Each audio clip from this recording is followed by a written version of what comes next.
Hey guys, welcome back to the 10-8 Fightcast. This is Dylan, and I know you're expecting me and Trevor. We'll get to that in just a second, but I just wanted to let you guys know that if you're watching on YouTube, and that means you're trying to watch the show. Unfortunately, the video card or the memory card that I used to record in my camera corrupted the video files for this week's episode, so unfortunately just audio only for this particular episode, but we will be back next week with more video for you guys, and you can see mine and Trevor's beautiful mugs once again next week on the 10-8 Fightcast. Until then, just enjoy the episode.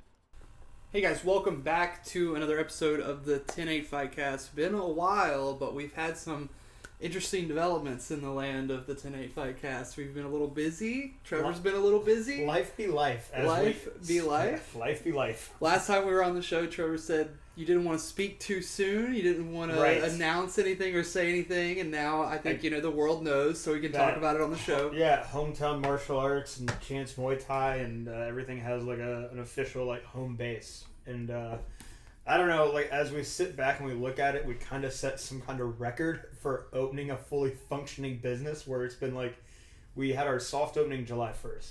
Mm-hmm. And every day since then we've signed up a new person. Wow. And we've just been like, okay, we're getting in the groove. Like on our way out, we had two parents that come to that shopping center that were going to bring their kids in. But we, like when I say setting a record for like setting an already growing business in place, yeah, we got eyes on that space June 1st. It was like when Tolly and I just first drove by and just went, okay, call this guy right now. Hey, Will. And like the dude on the phone, he was great. And then we got keys to the place 2 weeks later. And that's when I was like, nothing like certain yet. It was like the big thing, because it was like, okay, like a lot of little things had to be done, and Talia's been amazing about just having everything set, ready to go, to show that we have a running business that we can put in, and that's what really helped us get in. And then in a 2-week period, we took it from an emptied out sweepstakes fucking shit bin. Like everyone has been so glad that they're gone and we're in there.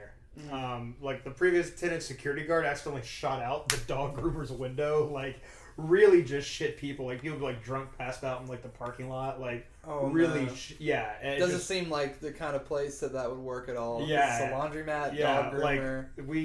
Like when we moved in there, like we had to get like an ATM and like a vending machine out, and then everything else was just like putting up paint and then dropping in stuff that we already had and stuff that we were getting in like over 2 weeks, that we were just like, boom, we got like this much saved up, like we can get this together, we can order this is what we need. And yeah, so we then just built out the gym, and Will came back by and he was like, holy shit, I don't recognize this place. And I was like, yeah, like I told you we were gonna build it, like, and we just did it.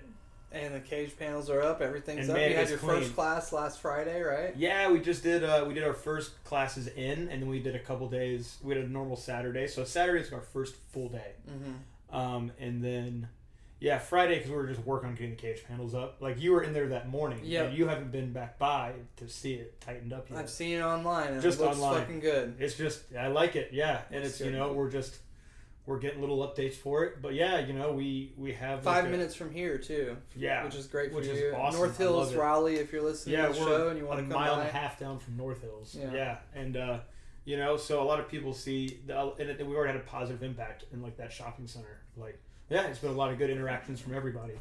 Plus, Chance is hanging out in there, sleeping on the couch. I saw her. Man, like, like she's just in there. Everyone's like, "Oh, your dog's used to this," and I'm like, "Yeah, she grew up in a gym." Mat like, dog, yeah. Yeah, dude, she just knows to stay off the mats. Like, she just sits on the couch, she says hi to people, and like hangs out, and that's it, man. But absolutely, man. Dude, well, congratulations on everything. I know that this has been a long road to this point. I know that one of the first conversations me and Dewan ever had, you were talking about having your own place and how much you wanted that for yourself. Yeah, one day. People were, people were wondering, years asking. I was being told, like over a decade ago, I should have a place of my own, and I was like, no, like I have a lot of shit I want to do before I do it. Mm-hmm. And one thing, like I recognize where it's like I wasn't trying to build a gym off of being a fighter. I was trying to build a gym off of being a coach. Right. And the reputation is like, yeah, that goofy fuck, he will coach you. He will show you what to do in these classes, and there's a place for everyone there. And yeah. And Talia has just done a phenomenal job as like a GM and like credit card mama. Like where we're both like, we like it's been true. Like she's stressed and I'm stressed. Where we're like, okay, but we are starting a gym from scratch. Like we are, and she's been learning the process of like, oh, like we're starting off actually ahead of what a lot of people have to like go uphill. They have to work their way out of, and we're just like, man, we're starting it and we're just getting people in and we're going with it. And it seems like everything's happening at the right time when it's supposed to be happening. So and something it's just from like that I got from just like experiences in life where you have to have a realistic approach to the future. Like when you have a goal in front of you, like a bad goal for me is to think I'd ever play in the NBA. Right, that's why I never picked up a basketball. But like when I was a little Legends kid, of the Hidden Temple. like there you go. Hey, we could go rob some graves, man. Double Dare. I'm just saying we can go rob some graves. I always really wanted to come out of the giant nose on Double Dare. That was like my thing when I was a kid. But yeah, like when I was a little kid, I was like, no, I'd like to like teach martial arts one day. I was like, oh, like I can spend most of my life doing it, then one day I'll just be teaching it, and then it just happens. But yeah, like Talia's really like she's made the gym management process very easy. Where I've just gone over like this is what a gym needs when you're teaching martial arts. Like you don't need anything too complex. Uppercut bag. Well, no, and I mean gym software. Yeah, that too. And like that's the big part of it too. Like billing processes and stuff like that. Yeah. Like keeping track of inventory, showing her like what we can budget out for getting new equipment in, like what we pay up front, what we can do for a pre-sale, how much we're gonna make off, and then like she starts seeing like how like our inventory helps like little bits of money always come in and stuff like that. Where like she's seeing like the process of the gym go, and it's like, hey, gyms get overcomplicated very quickly. Right. And we're just doing it like we're just focusing on a good product. Come in and take it, and you'll like it, and then pay us, and then show up. Like that's it. Yeah. Like a lot of people try to overcomplicate like the gym software side of stuff, but it's getting easier every day, man, because now you have softwares that are designed by people who run gyms. Gym Desk has been phenomenal, and they started out like in like the small martial arts school business, and they're just like, hey, this shows you good numbers, this shows you bad numbers, and this is how you keep track of everything. And it's amazing what they have just automated in. But yeah, so full day of class Saturday, and then Saturday night, you and I and some others from your school hit the town. Mello, Clayton showed up. Yeah, we hit the town and went on Glenwood South, the most notoriously horrible place to be on a Saturday night in all of Raleigh. But Teats was, but it was July 4th. Trevor invited me. Oh yes, I did. I was like, what did I do? I was like, Trevor is the only person, man, woman, or child, that could get me to journey to Glenwood South on a Saturday night. But it turned out to be a good time to watch some fights. It was a great time. Yeah. When we first got there, we were inside. The bar's music was a little loud, and then there was this whole back area. The back, we got them to turn on commentary. I think I just mentioned that I wish we felt like his. That's like, okay, we're gonna get pizza. They have an indoor playground here. Is like the vibe that it was. Wait, like, this is a Dante's Pizza Palace? What? A ball pit? Yeah. But I had a great time at Teats. We watched UFC 276, and that's primarily what we're going to be discussing on today's episode. Also, we're going to get there early next time, probably. Yeah. Like they got that outdoor patio, and they have a whole nother bar they didn't even have open that night. Right. Which had my mind blown. If we could get enough people to commit to showing up, they would definitely. Oh, they said that was their slowest UFC fight night. That since they started doing them, and I was like, what the fuck? Pick it up, Izzy. Man, it was July 4th weekend. They said a lot of people issue. were. Yeah, that's the real issue. They said the big, and they knew it, but I was still like, and everyone there was watching fights. Like that's true. Whenever I walked back to the bar or the bathroom, I was like, shit, everyone here is watching fights. Like there were girls like dancing off on the side and being. I think those were the girlfriends of people who came to watch fights, though. Yeah, and they were like trying to find something to do. Yeah, they're like, all right, we'll just go over here and have Tourette's in the corner. Yeah, it's a cool little spot. It looks small from the outside, but it actually is really big. It's got a real ass on it. I forgot I was in downtown Glenwood. I was like, fuck, how do you have so much real estate down here? Yeah, I mean, it's bigger than fucking Cornerstone. It kind of reminds me of that back area behind a gym that you used to teach at. A red gym, if you remember. They had that little back. They have like the kiddie play sand. Yes. If that was a back bar, then that's kind of what I got. That same patio feel, but in the middle of downtown. Yeah. Where you look around and you have this incredible view of the Raleigh skyline, and We're just chilling, drinking Modelo's, brewed for those with a fighting spirit. Yeah. Cody and Cricket kept like security details and making sure people got out of our way. Man, I'm not. Cricket perpetually was bouncing people. Cricket's a student of yours. Look, he's a local strength and conditioning coach for athletes. And I recommend anybody listening definitely gets some working with him. Yeah, definitely. And he is a big dude. And every time he asked people to move, they got the fuck out of the way.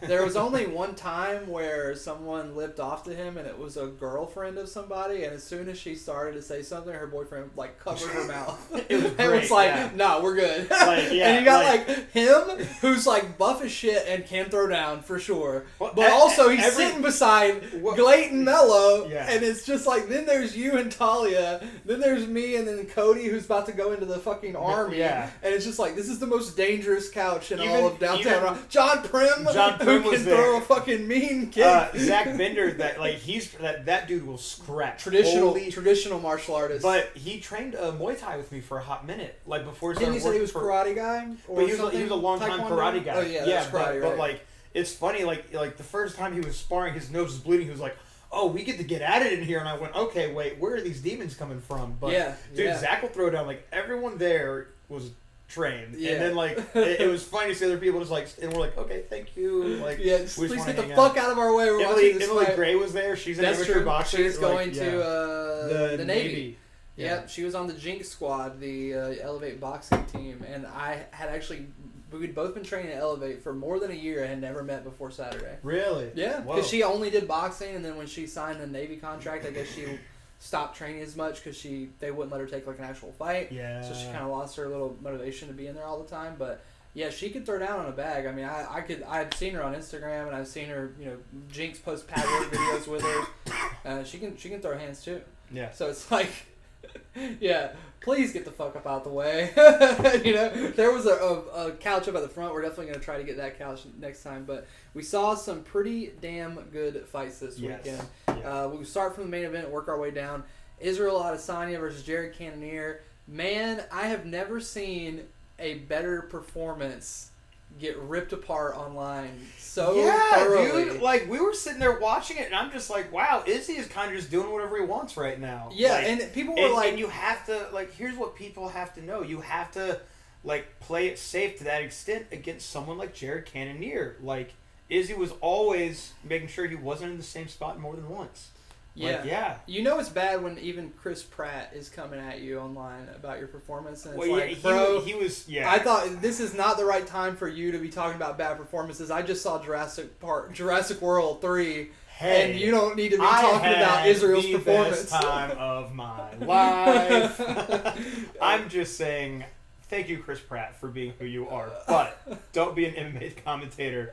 Him being on the booth, I was like, oh, this is so awkward. Yeah, certainly. I mean, but he's a part owner. I think he was part one of of those guys. Thing. He's one of those guys who bought in a long time ago. But yeah, I think that it wasn't at all like the Yoel fight, and it wasn't at all like the Silva fight. It wasn't like Israel was standing in place. Yeah. And from my observation, it was like Israel was backing up Jared a lot for most of the fight. Yeah. It's not like he was running away. And then you go online and people are like, "Oh, he's running away the whole time," and I'm like, "What fight were you watching?" And then, obviously Volkanovski had a really good performance, and people fight was people are like, a nail biter. Well, look at Volkanovski. It's possible to go 5 rounds and fight hard. And I'm like, I wonder what is the only other thing that is different about Volkanovski and Israel Adesanya that would garner so much hatred from so many white people with bad facial hair online. And it's like.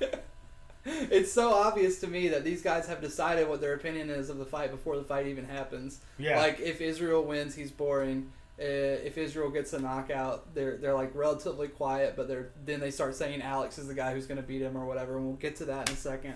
But yeah, I just thought that I was not bored for a second watching this fight. No. And I thought it was another masterclass. It kind of reminded me of watching the Klitschko brothers fight, where you kind of really have to enjoy what this person is doing at that level and fighting like that. It's kind of like watching someone win a race by staying in front the whole time. It's really fucking hard to lead the dance like that, man. It's undersold also in the narrative after this fight of...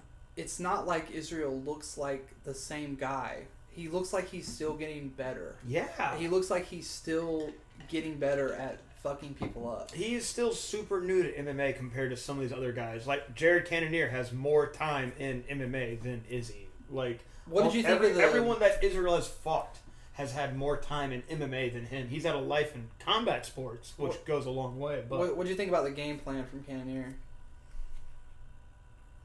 I feel like he was expecting Izzy to sit still at some point. I do too. Yeah, I do too. And I feel like that's he had a hard time dealing with all those feints in front of him.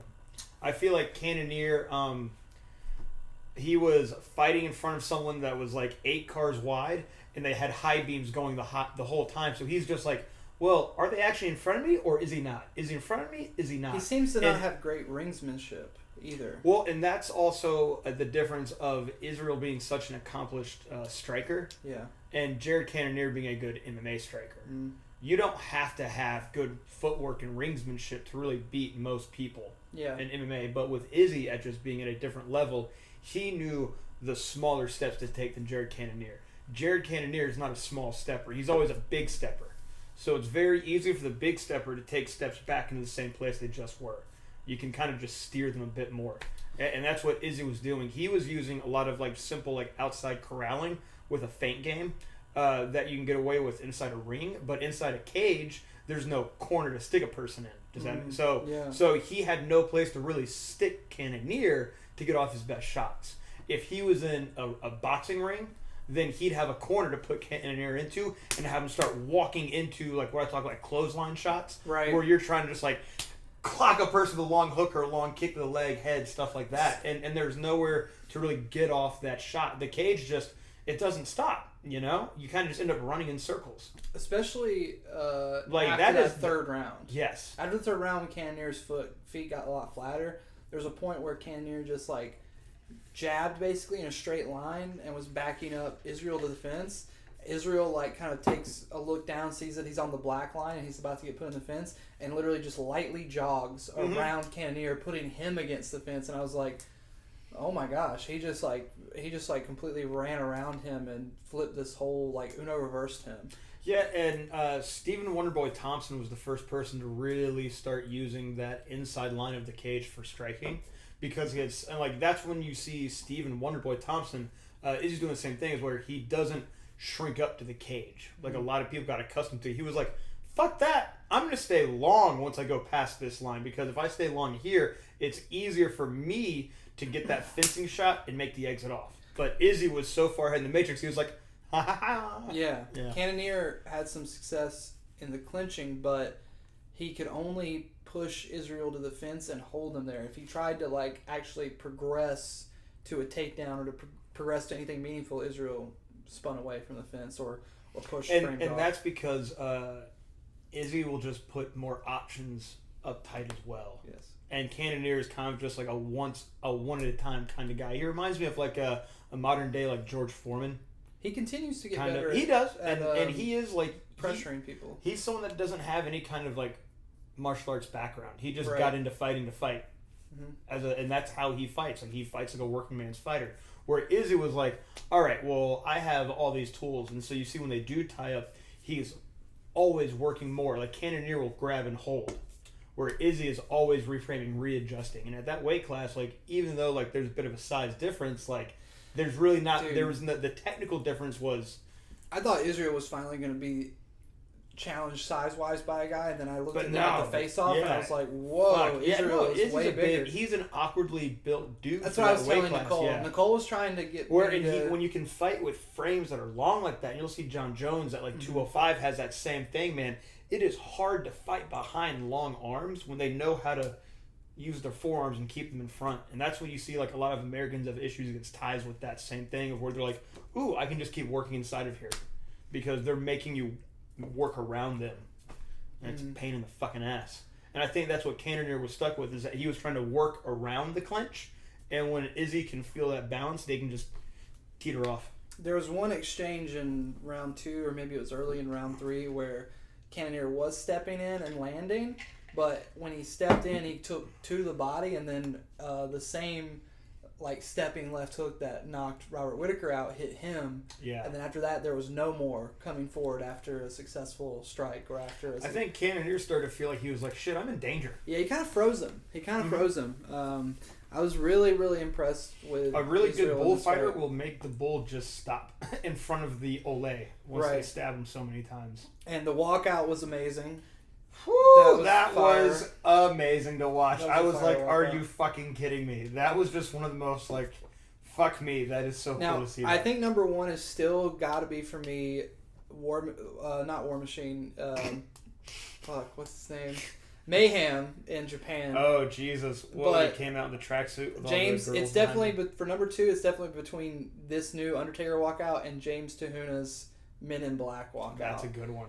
With all the cornermen wearing the suits and doing the whole dance number. I mean, it's Israel, but way before Israel, and it's also an extremely buff, Kurt Angle looking white guy doing it, so it's more comedic, you know? Yeah. It's less serious. I love the first Robert Whittaker fight walkout where he's got the dance crew with him and everything, but it's not quite as funny as the Men in Black one.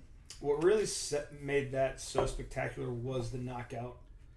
Yeah, of course. That was Israel's like big coming out party essentially for the middleweight division and for, you know, casual fans. That was probably the first time a lot of really casual watchers saw him, but that is a scintillating knockout. That's probably going to go down as his best knockout. This is going to be one of those fights that people are going to appreciate like a couple years later, I think. Not until Israel's lost the belt or retired. Yeah, something like that. Like when people like Silva was regarded as boring. Like, 6 years from now they're about to go back and be like, I need to watch this Izzy fight. Like, watch this.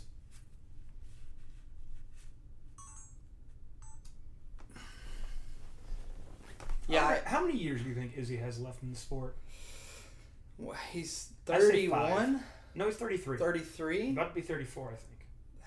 Maybe 5. I think he has 4. The way he fights, he can. If he continues to go, you know, into fights where he takes less than a fuck away from 205. He should never try to. The thing is, I honestly think he just is another. He's body wise, not skill wise, but body wise, he's just another guy at 205. Mm-hmm. And skill wise, he is better than most people. In fact, I think that he probably would stick around the top 5, top 3. Right. But it would be very hard for him to hold a belt in that division for as long as he has at middleweight. Fucking out of time. What's that guy's name at 205? No time? No time? Volkan Ozdemir. Volkan Ozdemir. I was like, okay, what is like Volkanovski's cousin's name? Volkan Ozdemir. Thank you. I just think about a dark wizard, you know, in Lord of the Rings, the Volkan Ozdemir. Oh my god, that is a good wizard. I think it was Brendan Schaub who first said, that guy's got a name like a wizard. You know, and ever since then I can't not think about it. See, I think like Izzy, if he fought Volk, he would beat Volkan. I could see that. Of course. Yeah, but that's Craig, Jamal Hill. No, I even think that those guys are still too big for Izzy. I just Vulcan's probably like one of the only guys that's been in top 5. If that, somehow like, we Izzy lived could. in a universe where fucking Paul Craig triangle choked Israel Adesanya, I would be going nuts. But yeah, he does need to. He's got to stay away from 205. But as long as he can, I mean, he sounds like he walks onto the scale at 185. You know, I mean, he came in almost a pound light for this fight. And had to put on water. Yeah, he said he rarely goes over. He usually 200. weighs in with the track pants on. I mean, he's not a guy who walks around at 230 like some of these guys are at middleweight. So, yeah, I think that it's easy weight cut for him, and the way he fights does lend itself to some more longevity, as we've seen. Anderson had a similar style for a long time, and he was able to fight long into... Still fighting, and he's becoming a hell of a boxer. Yeah, definitely. And boxing's, interestingly enough, that sport you can... I think it's the new pipeline from MMA success to boxing success, or success after MMA if you still want to fight, is boxing, because there's more old man boxing fights. Yeah. It seems like a lot of people are going with the whole bare knuckle route, and it's like... How many of those do you got in you after you've done 30 MMA fights? Yeah. It's like Felice Herring just retired and then a week later signed with BKFC. Did she really? Yeah, she just signed with BKFC like 2 days ago. Oh my god. Yeah, so I mean, she'll probably be fighting Beck or somebody, and then they'll fight the winner of Taylor and Christina or whatever. Yeah. But yeah, I think that in boxing, as we've seen with some of these guys, these Roy Jones and Roy Jones Jr. and many other people, you can fight well into your past your prime, into your foreman years, as I like to call them, and have some success. Yeah.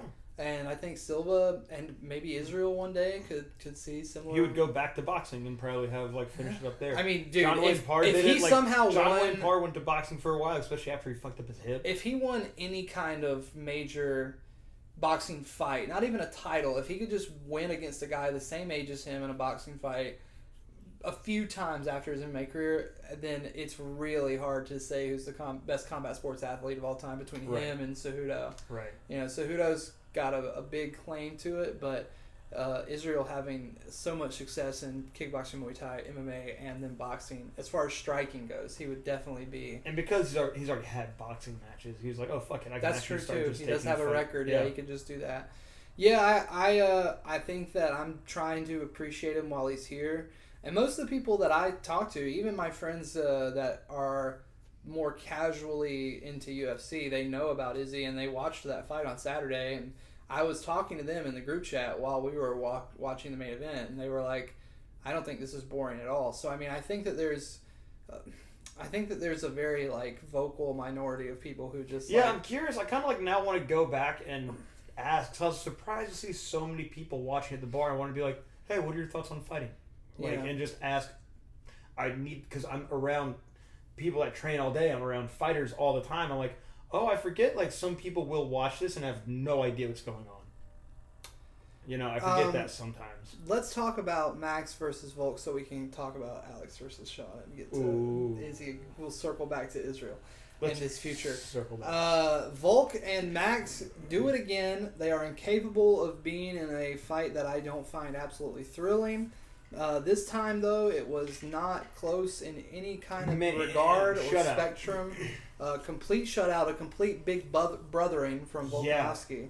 I really sat there with a bit of awe with how even Max Holloway was like, "Motherfucker, you're being a better boxer than me right now." Really, that's what's wild. And I think Volkanovski wanted to make that statement about where Max was going off saying he's the best boxer at 45, and then Volkanovski comes out and outboxes Holloway with just a different type of game. Yeah, he put a Calvin Kattar level ass whooping on Max after Max had done that to Kattar and Yair back to back.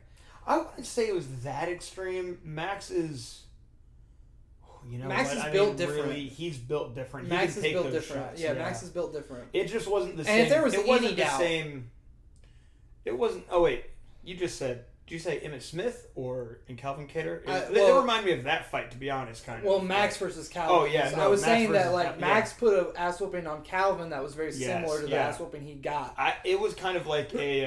Why are featherweight fights like that now, though? What do you mean? Volkanovski versus Ortega. Yeah, Max versus Yair. Why are they... Emmett... why are all... There's such bloody affairs these days. I think that 45 is the most violent division by far because guys are strong enough to finish people, but they're also strong enough to have... They're big enough to have chins. They're the biggest little guys. So they got a lot... And this is look at Gotti and Ward. Yeah, true. They fought around, 47? Or 53 maybe? Or something like that? Less than that? Boxing's hard. 44 maybe? I don't... Something that's... lightweight guys are fucking big. Yeah. But featherweights are the biggest of the little guys. So they always have a bit more. They always have a bit more scrap to them. Where above that, people just have a bit more horsepower. Where little guys are all right, we're just have to fucking get at it because they don't have guaranteed power. It's very rare. A guaranteed power puncher comes along with those weight classes, and that's why people love them. Yeah. But generally at 45, it is people that just have to fight beginning to end, just like 35, just like 25. But 45 is just that bit bigger. It gets just a bit more cut from those gloves. There's also just a lot more volume and cutting power, I think, at 45. When you see how much they get hit at 45, they get hit way more than the people at 55, 70, 85, 205. Over they get 2,000 shots from Max. They get hit about the same amount of times for 35s and 25s. But at that 45, I think is that that right amount of power and cut on those gloves that To it just chin really, ratio. just cuts the fucking face up, man. Like, cause like you'll feel it. Some of those gloves just, you're like, why the fuck are you wearing them? Like, you know, Fight Lab was notorious for having like 1 ounce gloves, for fuck's sake. Like, just nothing on there. Whoa. You know, some amateur competitions have like 7 ounce gloves, and those will still just cut the shit out of you, man. Like they do. And I think at that weight class, it's the right. UFC's notorious for having shitty gloves. Yeah, too. I think like that's just the right perfect storm for damage. Is like how those guys are like. It's just the right fucking damage, man. Do you think Volk is too good? Too goddamn good. Too goddamn good after this performance. Do you want to see him versus Cejudo? Because I do. That's what I want. That's what I want. After this fight, absolutely. I don't want to see him fight Oliveira. What if they do Cejudo versus Holloway, and then if he beats Holloway, fights Volkanovski? Nope. No? No, because Max needs to do what he did to Calvin Guitar. He needs to have another fight like that where he fights the number 3 guy or number 4 guy. He needs to, I don't know. He needs to figure out some things. Obviously, he's still the second best in the world, but you really got to think about it. You know, you've lost this guy 3 times. It's not going to happen again. Yeah. Even if you beat all 5 guys in the top 5 that aren't him, It has to be a last-minute title shot replacement For it to happen week again. of Yeah. for it to be number 4. yeah. But I think Cejudo's just done enough. You know, he's done enough. He's got the resume. I don't think he needs to fight anybody. Or at he 45. should just walk in. Mhm. He should just walk in. And I rarely would ever say that about a super fight scenario, but I think that he's the exception to the rule. I think Volkanovski would absolutely just wreck Cejudo's shit. I would love that. I know, I would too. Like, I feel like it would start off and like everyone's gonna be like really stoked, and then it's gonna start, and then we're gonna hear Ralph Wiggum in the background go, "You're killing him! No! Like, make it stop!" The Like, it's, main riff from Land Down Under. like, goddamn, you really think that Cejudo could get hit by Volkanovski? I don't think there's a chance in hell he could take a shot from Volk. I think we'd have to see Cejudo fight like we've never seen him fight before, like a fucking animal, you know, like like after round 1 of Marlon Vera, Henry Cejudo would need to emerge again. Yeah. And I just think that that's a good fight. Volk is short enough to make it kind of interesting. Like he's taller than Cejudo, but he's not. He's only 5'7" or 5'8". There's not a giant height gap. But just the fucking build of man that Volk is compared to Cejudo. Yeah, Volk used to be like a big boy, 230 or something, rugby player. Yeah, almost 100 pounds heavier, and most of it being muscle. So I mean, he's been to the top of the mountain as far as physiology goes, and now he's in peak fucking Super Saiyan-esque condition.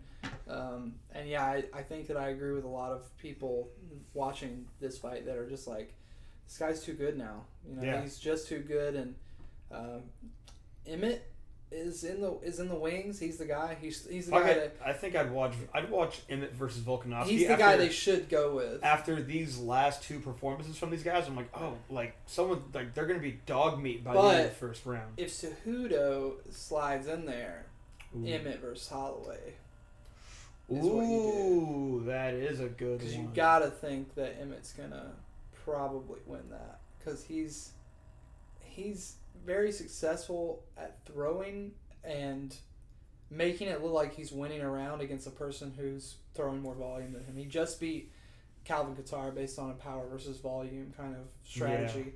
Yeah. And even though, you know, a lot of his punches weren't landing the cleanest, they were landing with enough power to cause a reaction and get the judge's response too. I don't think that Emmett would be able to deal with the volume and range. Like, Holloway has like this level of Aldo's still in range. too. Like, no, Aldo's at 35. Oh, right, he went down. Yeah, I probably see Holloway Emmett going what hardcore Holloway fans wanted him to do against Volkanovski. Because that's true too. That's what I kind of see. You just had Holloway versus Calvin, and you just had Calvin versus Emmett. But I wonder if that would be the fight where like Holloway's chin runs out though. Is like what would be interesting to see. Yeah, I think Emmett hits harder. Emmett hits harder than Volkanovski. I think that we both agree. And then Ortega is still in the mix too.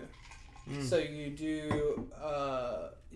can do like Kattar versus Ortega maybe, and then Emmett versus Holloway. I mean, honestly, beating Max Holloway 3 times, in my opinion, is enough to like reset a division. And it sucks that the UFC doesn't do brackets because I think that this is an opportunity that calls for a sick featherweight bracket. Yeah, like when you started that match, I was like, ooh, I see bracket in my head. Right, yeah, that's what I was saying when I was watching on Saturday. But yeah, featherweight is just so competitive, man. 35, 45, 55. They have the most dog pound for pound in that weight class. True, 100%. And like you were saying earlier about it's the perfect storm of condition between damage and chin and power and many other things. But it was another thrilling fight. I think this was my favorite fight of their 3 fights, just in terms of what we got to see, even though it was fairly one-sided. I don't think Max's stock went down very much because people are just kind of, in the narrative after the fact, unlike the Israel fight, people are just kind of accepting that Volkanovski is just too good. That fucking good. Yeah, he's just that good. And I think that kind of response and that kind of narrative online will lead to people asking for the Cejudo fight more. And also with Cejudo re-entering the USADA testing pool, it adds a layer of interest and a layer of like, well, they can do it now. They couldn't do it before, but now he's been in there 6-7 weeks. I don't know what the time is you have to be in. It used to be 6 months. I know they certainly shortened that, but it's a plausible matchup that's potentially out there, and it just is the UFC gonna fumble the bag like they usually do with these really great matchups, you know? But man, maybe I don't know. Maybe they'll wise up and just finally pay up money for like the right super fight. I feel like Cejudo's not a draw, but if you pay that money, but potentially create a draw. I think that the UFC can make enough of a marketing ploy of like the greatest little man against the other greatest little man. I mean, Australia's a big market. It would have to take place in Australia. It's a bigger market than most people realize. I think that the fight doesn't have to happen there because I think that fight Cejudo. at Marvel Stadium would be bonkers. Now, the fight that does have to happen in Australia, if they can't get Cejudo, is Emmett versus Whitaker. Or Emmett versus Volkanovski. That's the other Australian. Oh, that would Emmett be versus Volk has to that happen in would be Australia for it to card. be a big card, you know? Yeah. But I think that they could fight. Volkanovski and Cejudo could fight in Vegas. They could fight in California. That's probably the only places they would fight. Because the commissions are pretty tough everywhere else. Yeah.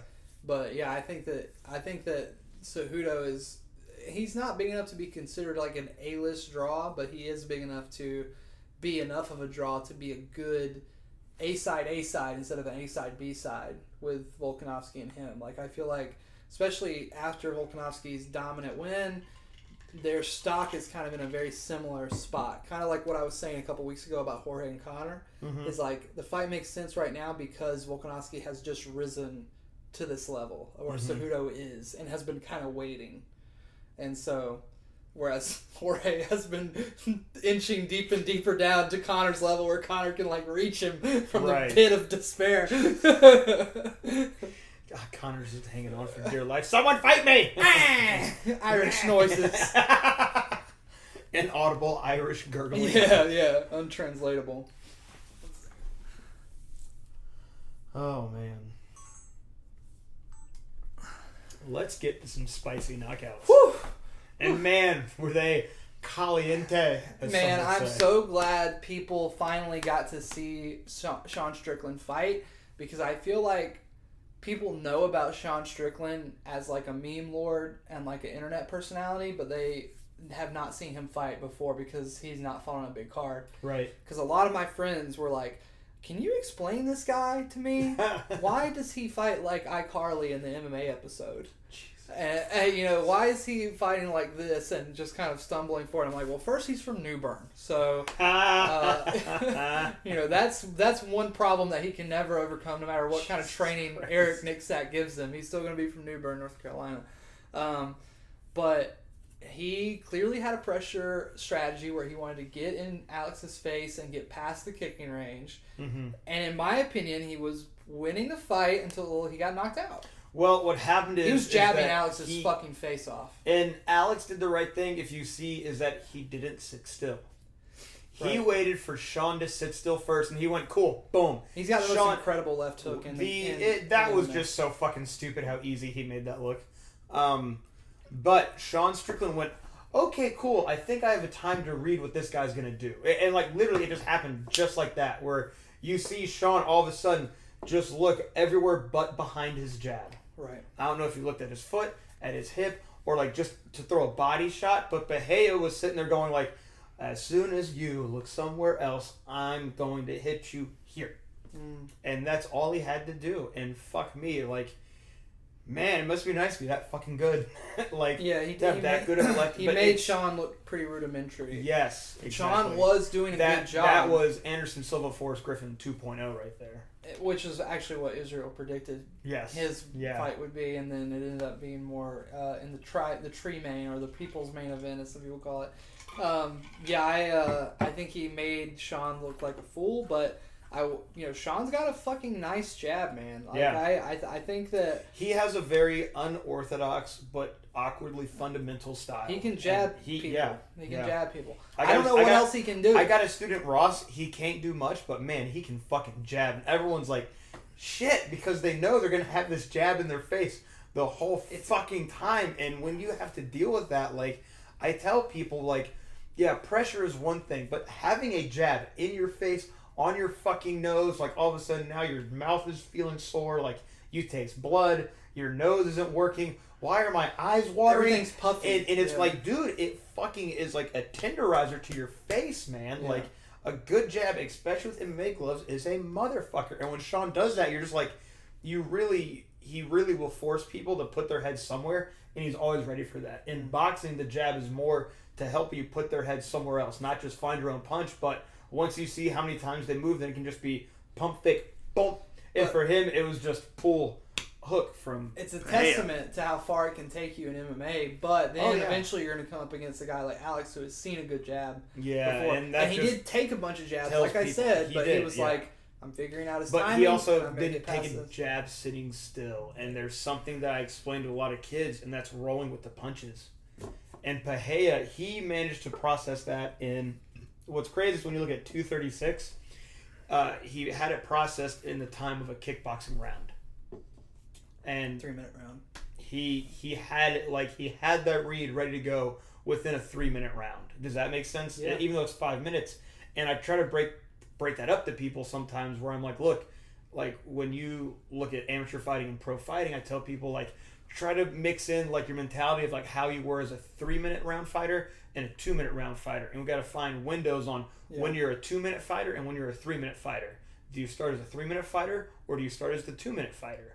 And that kind of depends on, like, how you can change your output. And Bahia was just like, oh, I've seen 100,000 jabs at once. This is cool.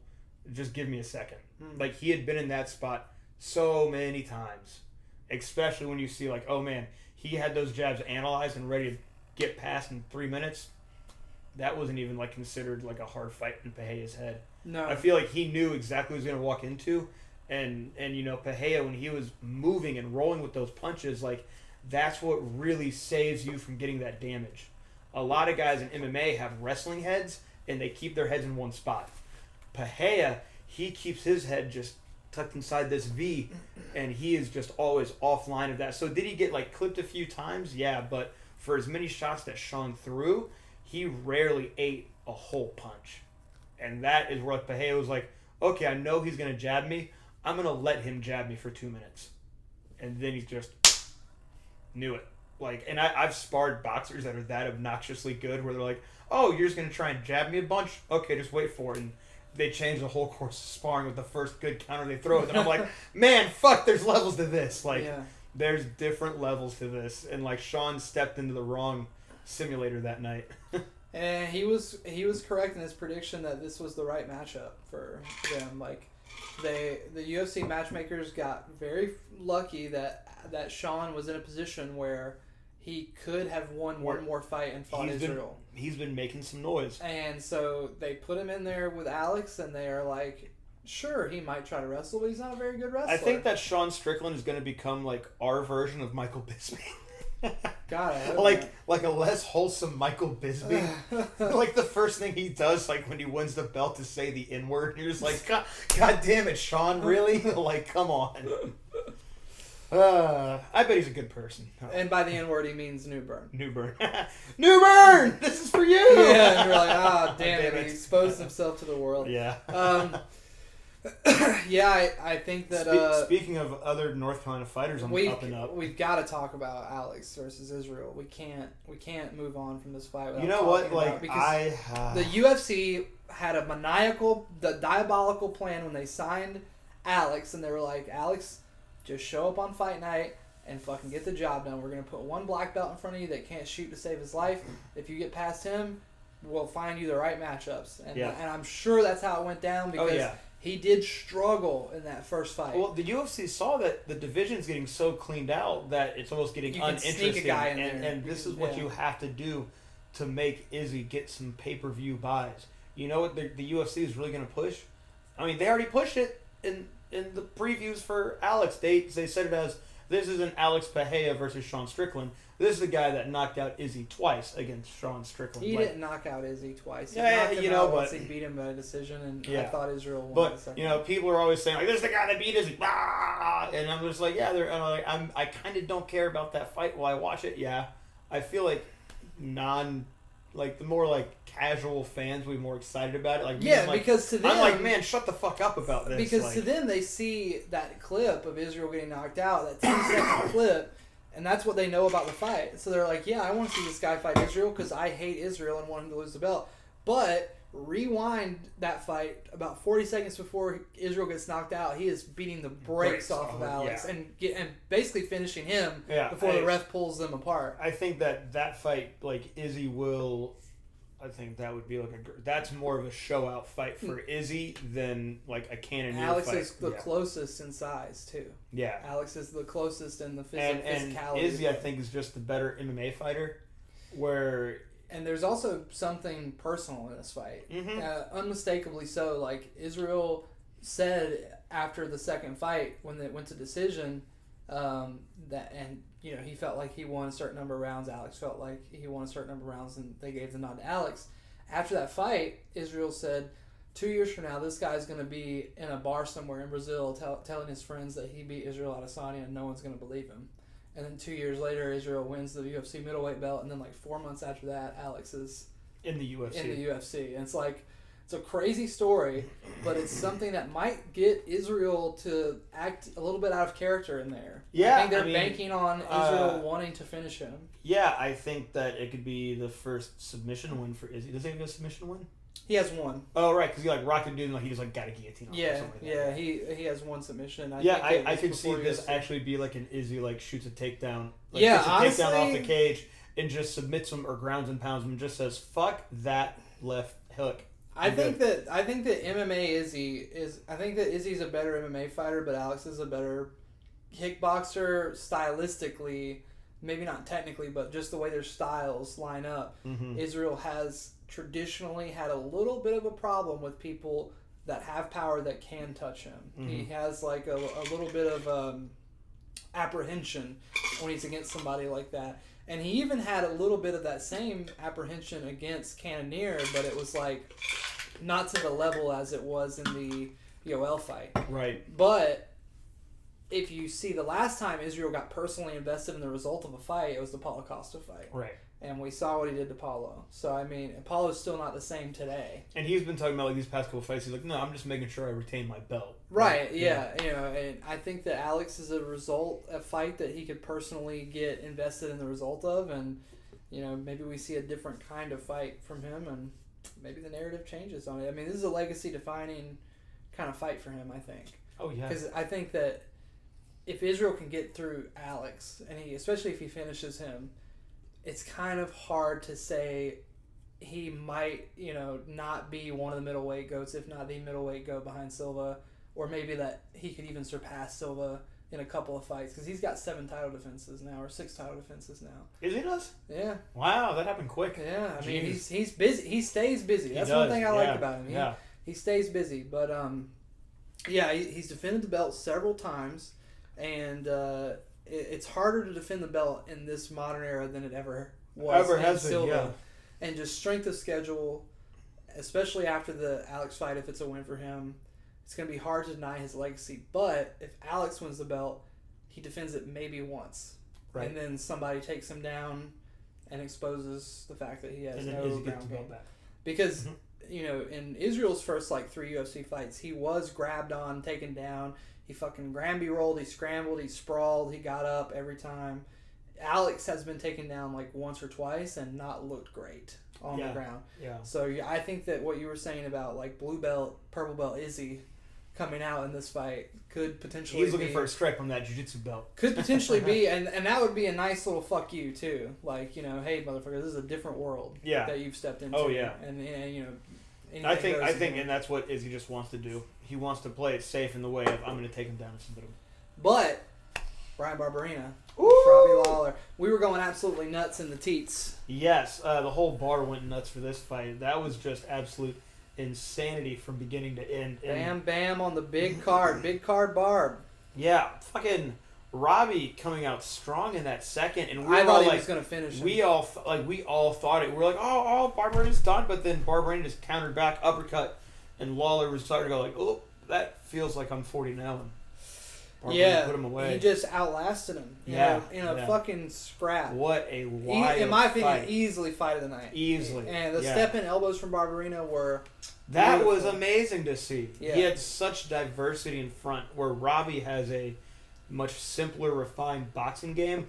Barberena was like, oh, this is MMA boxing now, where he's boxing with elbows in He had there. that little extra dimension, and it's crazy how much of a difference that makes, especially against a guy like Robbie.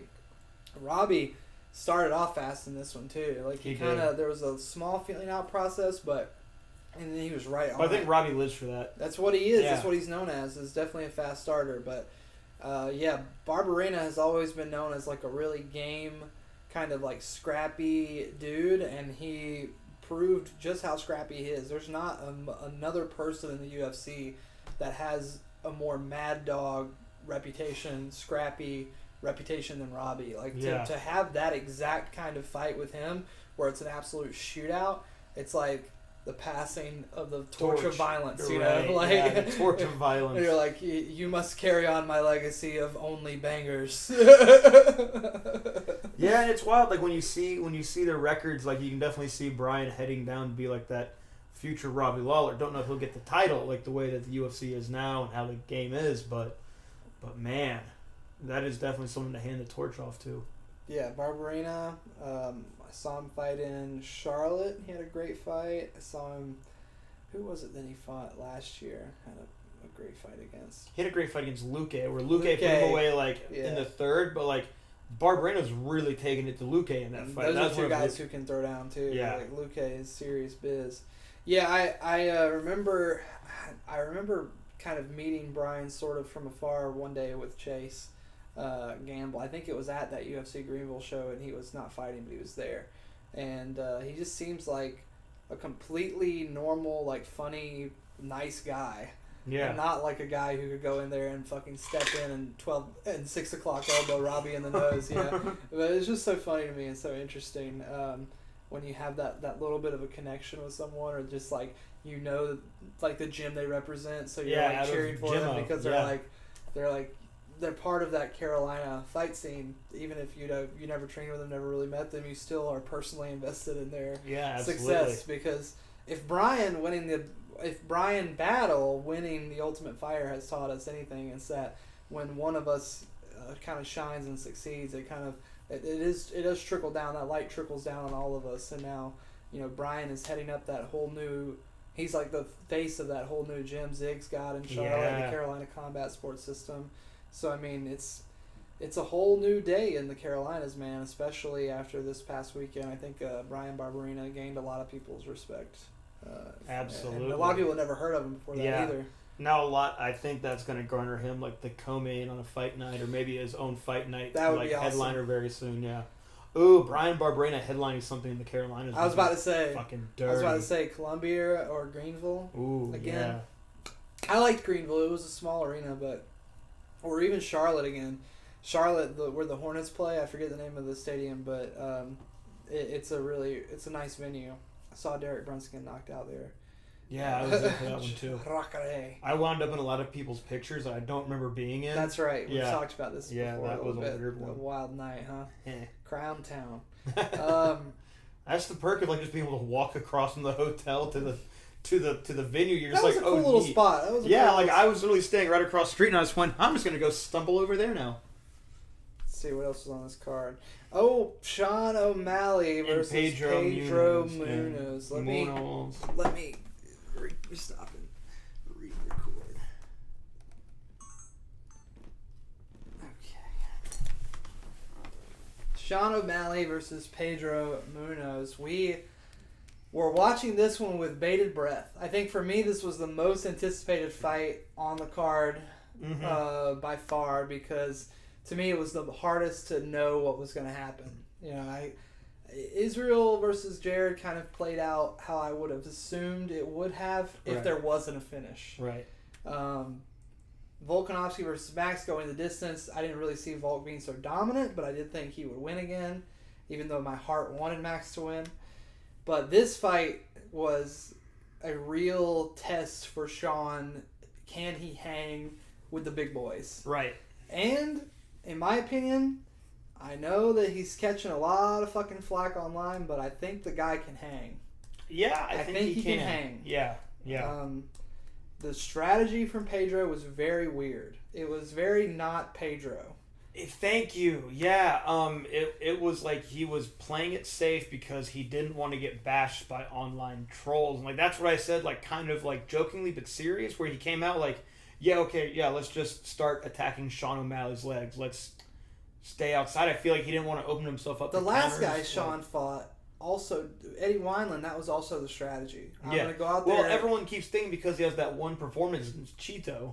And Andre Sukumtat, too. Yes, and that. Well, you've seen Sean O'Malley's footwork has totally changed. He's a way more like, he doesn't dance as much. He has much more of a Wonder Boy-esque footwork style, and that's just so he can now, what we call like, sitting on a check, which guys on the outside will sit just to get back to that spring and step away from it. Yeah. And they can just turn their shin off to it. And he was, like, those are not fun to check, man. And he was checking the shit out of them. And he also just always had a jab behind it as well, just to keep Pedro from opening up, or he would fill that space because he wanted Pedro to go leg kick to big shot. I think we were seeing something a little bit different than most people were seeing, because most people online thought Pedro... I keep trying to take a sip and it's empty. I'm a dog. I'm an idiot. A lot of people saw Pedro winning that first round, and I thought he was definitely more active, but the kicks, in my opinion, were like 80-20 for being checked versus not checked. Like, Sean was just turning his leg out just enough. Not to where it was very obvious that he was checking him, but I felt like that first round was closer than a lot of people thought. It was very close. I'd still give the nod to Pedro just because he was trying to push the action, and Sean, I think, was just looking for the counter. Yes, and then in the second round, something happened before the fight ending sequence that you noticed, that you pointed out to me after the fact, which was that one of those leg kicks got checked, and Pedro looked down at his foot and suddenly stopped throwing leg kicks. So that is one of those things where you're like, well, his game kind of just went out the window. Right. Yeah. And I think that like even Pedro knew, and his coaches at ATT were just like, hey, if you lead with big punches, he's gonna counter you down the middle. Like that's all Sean wanted to do. For that's why the UFC made this matchup, is because Pedro can't be successful unless he just steamroll charges at people, and that's what Sean does his best work against. Yeah. So going out there with a different game plan is smart, but Sean, it can't be we're gonna kick Sean in the legs and hope he gets a random injury. You have to also know how to like what we were just speaking about him earlier, the former featherweight champion Aldo. Thank you. Like what he ended up doing with his boxing, of improving his head movement to work inside. Pedro doesn't have the head movement and footwork to get inside a longer striker like Aldo had developed over a long period of time. And I think Pedro was just like he'd rather rely on just sitting still and having power and coming forward and hoping someone fights the same. Like Sean will not brawl with Pedro. Pedro wants someone to brawl with him. Correct. Yeah. And I think that once he knew his foot was shut down, he just went, man, what do I do now? Like he had this you could see this look on his face of just like, I'm out of options. Like, shit. Like, what do I do? As the second round carried on, I thought Sean was really coming online and hitting him more and more and more. And I think there's been a big discussion online about whether or not Pedro either faked it or took the out, and I think that's two different scenarios there. There's the idea that you don't get poked in the eye very bad and pretend that you do and you're acting. That's one thing. To realize you got poked in the eye and that your eye might be compromised, and then having that decision of, I could fight through it, because the doctor was like, yeah, you're good, but he was like, I can't see out of it. It was back to back. I see nothing but black. So it's like, I think there are certain scenarios where Pedro Munoz, especially being as tough as the guys we know he is, would be like, yeah, I'll just fight with one eye. You know? And I think that he's like, I don't want to fight Sean O'Malley with one eye and get horribly finished. And he probably knew that was just going to happen. He was like, this is just not going to be a good night to try and play this one out.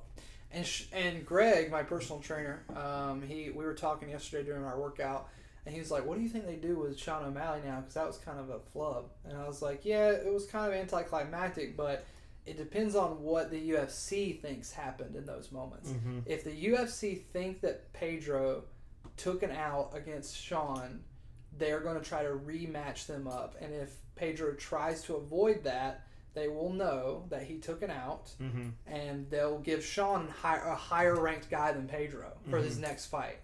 And Pedro will now get blacklisted. He will only be offered lower ranked opponents. He'll be offered a guy in the top 10 or right outside the top 10, which is, I know it sounds crazy, but that is what they're going to do, because they wanted Sean, who's this big social media sensation, to win. That's the whole reason they made the matchup in the first place.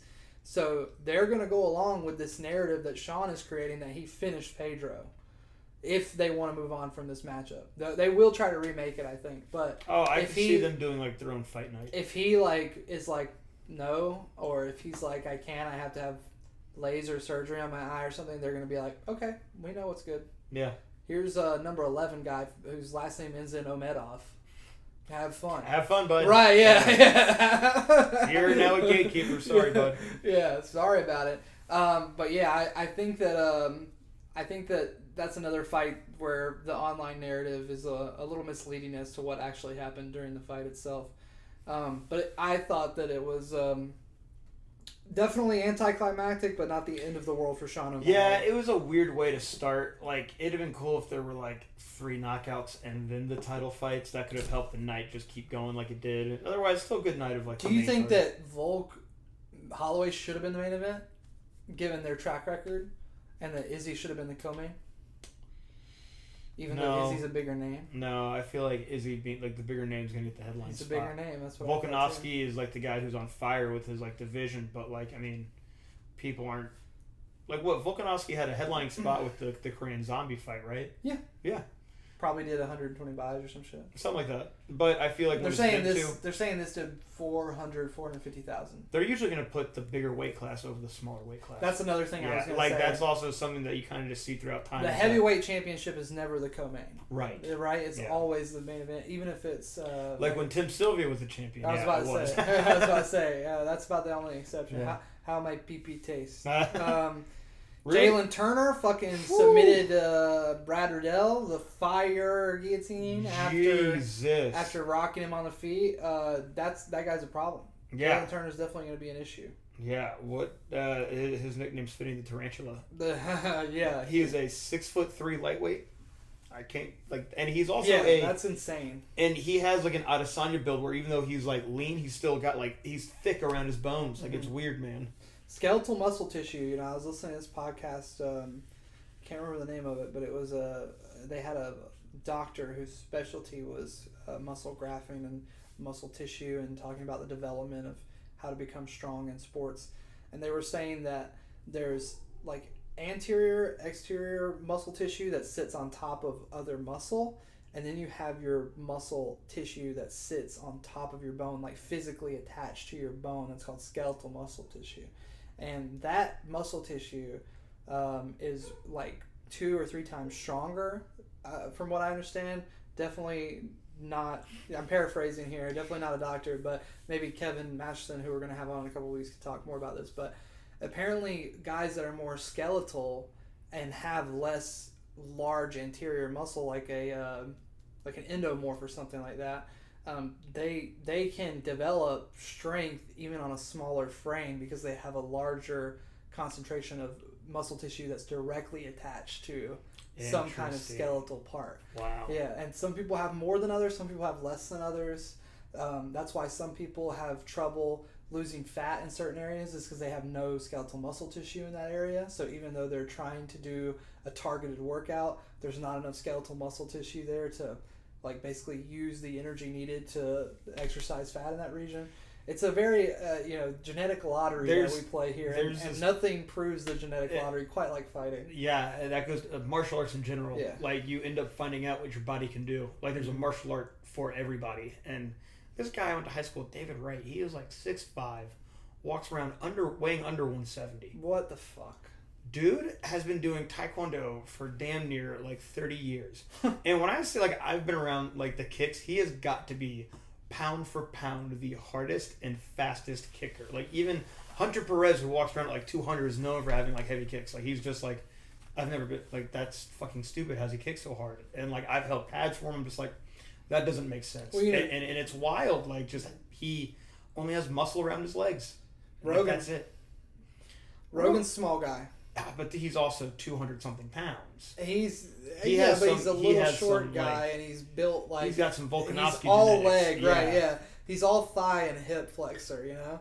So he just throws that spinning back kick, and it's like a shotgun blast going off because he's got so much muscle tissue in there. A little tornado of meat.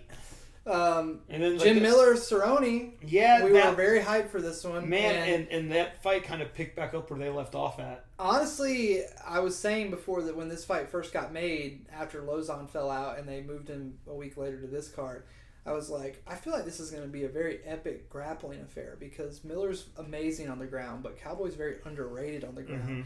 Mm-hmm. And about a minute and a half into this one, it became the most awesome MMA grappling match I've seen in a long time. Absolutely. With a sweep and a guard pass by Miller, and then a sweep by Cowboy, and then the same guard pass, display pass, is what I've always heard it called. There's probably a better name for it. Frog pass is what I heard the commentator call it. But you basically you have somebody stacked, you take your elbows and you kind of just smash into their guard, splaying their legs with your elbows, and then you kind of try to hop through like a frog. I guess that's why it's called frog pass. But Miller did that to Cowboy. Then there was a sequence in the same round where Cowboy swept into the exact same pass to him, and I was just like, this is amazing. It was a fun scramble of a fight. And then after it's all said and done, Miller picks up the win by guillotine. That's his signature move.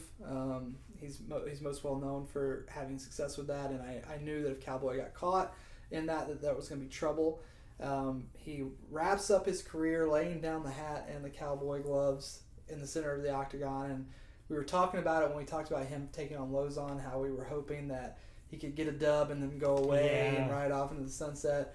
And I think that was kind of the plan here as well, but Miller's just too game on the ground and still active too. So active. You know, Miller's probably going to be the one who overtakes Cowboy's career as most UFC wins and most performances, because he seems like a guy who's got quite a few fights left in him. He's had quite the reemergence since the Lyme disease episode. Right. Yes, that kind of put a big hamper on his career, like a long time. But yeah, I was a big Cowboy fan. Obviously, his combo on Rick's Story, his Tekken combo on Rick's Story will forever live. I first started seeing him when he was just a Muay Thai fighter. Right. He was just known as someone that would just take fights all the time. Like, he had won the King's Cup tournament in Thailand, which is a prestigious tournament. Like, he was legit. And then he saw MMA and just went, fuck this, I'm going to do that. Mm-hmm. And his emergence up through WEC was really cool to see, like, this kind of high-level American Muay Thai fighter coming into MMA. And you're like, oh, you can develop a game like that for MMA if your striking's that good? Sick. We have a Discord, I think I've talked about it on the show before, where we watch movies, me and a couple of my 30 closest friends, and we watched this movie Ben Shapiro made on a bad movie night, and it had Gina Carano and Cowboy and Is it that Prairie thing? Yeah, so we watched it, and we watched it from the position of we're going to roast the shit out of this movie, and it was a horrible film. Right. But I found myself being like, is Cowboy a better actor than Gina Carano? No shit, yeah, really? like I think he might potentially have more potential roles, mainly because there's more roles for guys like that in Hollywood. Well, he's been doing like a lot of like extra work where he has a couple lines in the background. He's in like a fight scene. Yeah, and he didn't have an incredible monologue in this movie or anything either. It's just that like he's got a stoicness about him that works for these Western movies. But there's plenty of movies where there's a badass stoic dude who shoots guns and drives around on a motorcycle or is a fucking enforcer for a bad guy. Bruce Willis was forever. Right. Yeah. Exactly. Like I think that there's a little bit more potential for variety in the roles than there is for Gina, who can pretty much only play tough girl. You know, I feel like Cowboy, there's more tough guy roles than there are tough girl roles. And Cowboy wants to do it, and if he goes after acting like he did with everything else he's done, then you're going to see him popping up in a lot of stuff. I think he's in a lot of Netflix movies real quick. I think he's got to because he burns through money. Yes, if you pay attention to his lifestyle, he clearly just I think him becoming a parent has made him more fiscally. I hope so. God, I hope so, because he's got two, and I think he's talking about doing a third. Oh wow! So yeah, I mean, honestly, good luck to Cowboy Cerrone, a guy who never really had a boring fight, ever. Never. If he did have a boring fight, it was because he was getting dominated by someone and never had a chance to start going. But as long as he was given the opportunity to start moving, he was a motherfucker. Yeah. Do you remember when who is it? Matt Brown that he like hugged and then head kick knocked out. Yes! That's an awesome clip, Yes! and that wasn't even that many years ago. You know. No. So yeah, I really feel like he was amazing in the WEC. He had that era where he fought RDA for the belt was when he got the most respect, the most flowers, and also where his performance was at its peak. And then he just always ran it to the and he said that he was going to run it till the wheels fall off. And the wheels were falling off, but he was still holding on on Saturday.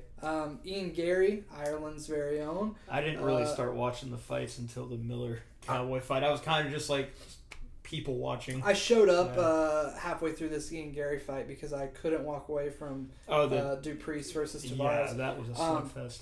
Ian Gary, I did watch the highlights that he posted on his Instagram of the fight, and man, this fucking kid can move. He can really, really, really strike. Very fast. Welterweight. Has a build similar to Stephen Thompson. Has a stance similar to Stephen Thompson. But unlike Stephen Thompson, he can really fucking scrap. He can get in people's faces. He can take shots. And he can just really string them together in the phone he's booth. not the specialist that Stephen Thompson is. Right, Ian Gary definitely comes to fight with a bit more of a kit and caboodle.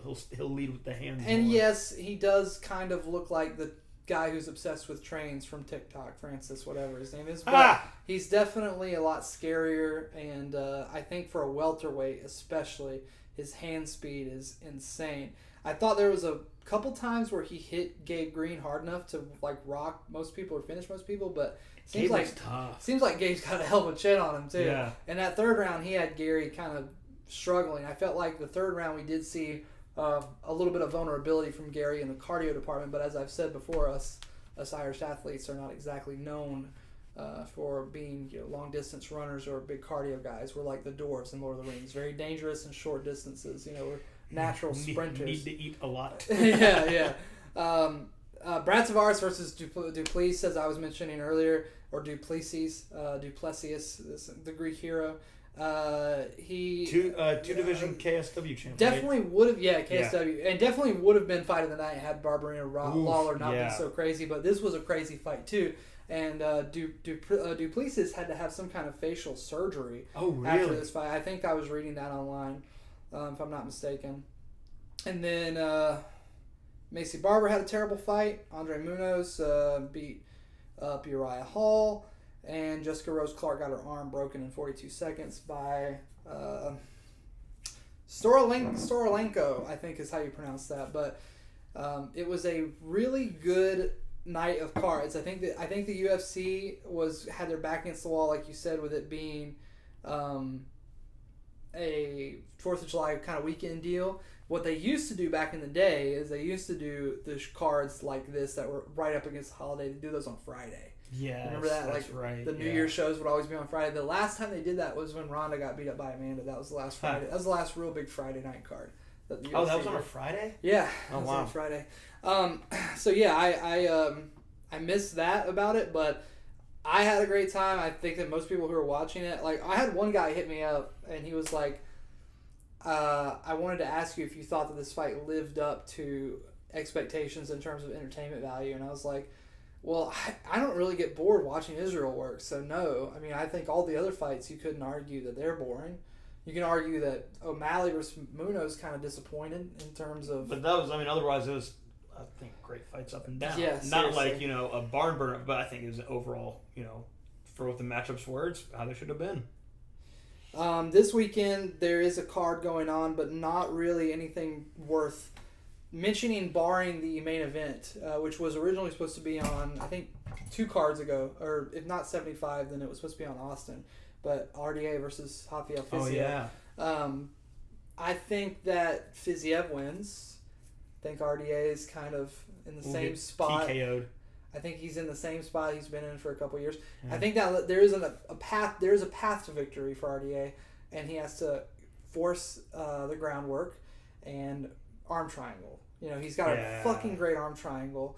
And when he submitted Kevin Lee, I was like, okay, this guy can really get down on the ground, because if you're going to get on mount on a guy like Kevin Lee, who's been, wrestling since he was like 6 years old. He starts snatching up the arm triangle on the way up the cage and drags him back down into a flush arm triangle. I'll say that could be RDA's come behind moment for like the 4th or 5th. Yeah, I think that... he'll have to wear Fiziev out to I think Fiziev could potentially drag him to those later rounds, because Fiziev's not exactly a power striker. I'm saying that he could finish RDA, but it's probably not going to be a one-punch knockout. No. It'll be like a standing TKO if Fiziev wins. Other than that, I'm going to be commentating Carolina Combat League on Flow Grappling in Charlotte this weekend. Lots of interesting matchups. Sean McCleary versus Kevin Sasquatch Satterfield for the heavyweight Carolina Combat League Championship. Jacob Polanski is a standout local purple belt I just met recently. Very, very interesting talent. I'm excited to see him roll. There's a couple other really good women's matchups on there. It'll be on Flow Grappling at 6 p.m. If you guys want to hear your boy and watch some cool jiu-jitsu and see some people get the shit slapped out of them, friend of the show, Brent Williams, has a combat jiu-jitsu matchup on there, and he's going to be smacking the shit out of somebody. What do you got going on this weekend, Trevor? This weekend? Classes? Just classes. Next weekend, got some guys. We're going up to a smoker in Baltimore. Sick. And then 2 weeks after that, we've got IKF Worlds in Orlando. Hunter's hopping into that, cornering my buddy Sebastian Rivera, who's flying back in from the United Arab Emirates. And he and I always have some good runs at tournaments together. Nice. And then, seminar August 13th, Richmond, Virginia. Or Ashland, Virginia. Revolution. Revolution. Okay, cool. One of the most well-established gyms in that area, for sure. So, otherwise, I'll be at the gym. Cool. Yeah. Next week, we'll be back. We may have a guest on next week. We also may be in a new location or just a guest appearance at the new Hometown MMA, so we can show you guys the Hometown Coffee Shop. The special, the very special, the lounge that we've got over there. Yeah, it's pretty rad. And introduce you to some of our friends that are going to be training and maybe even teaching over there. Yeah. Talking about Ricky Luckadoo, who is the promoter / owner of Carolina Combat League. Also, he's going to be living in the area again. Yeah, he's 2 miles down the road from the gym. Good friend of me and Trevor, and a training partner of both of us at Elevate and Hometown. So I think it makes a lot of sense to have him on the show. And then Kevin Mashton will be on the show in a couple weeks also. So keep it locked right here, guys, for more episodes of the 10-8 Fightcast. Enjoy yourselves and the fights.